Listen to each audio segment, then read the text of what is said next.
Elhamdülillah. Başa düşmək lazımdır ki, bidət nədir? Biz bidəti başa düşsək, bidət nədir?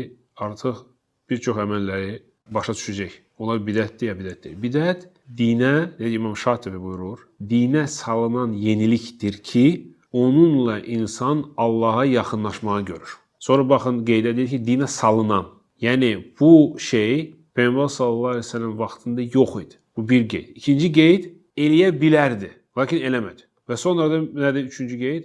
Onunla insan Allaha yaxınlaşmaq istəyir. Yəni ibadətdir. Bu baxımdan bu qeydi biz başa düşsək, biz başa düşəcək ki, istər Quranı kitab şəklində yığmaq. Kitab şəklində kim birinci yığdı? Sahabilər, Əbu Bakır, sonra ondan sonra Osman. Görürsə, onlar heç biri demədi bu bidətdir. Nəyə görə? Çünki bu özünlükdə ibadət deyil.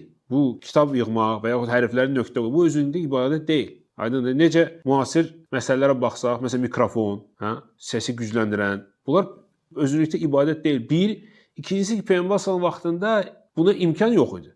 Və ehtiyac da yox idi, imkan da yox idi. Lakin söhbət nədə gedir? Bidət nədir? O şey ki, Peyğəmbər sallallahu vaxtında imkan da var idi, ehtiyac da var idi, lakin Peyğəmbər sallallahu onu eləmədi. Məsələn, Peyğəmbər sallallahu ad günü keçirmək, mövlid eləmək. Baxın, Peyğəmbər sallallahu eləyə bilərdi, eləyə bilərdi.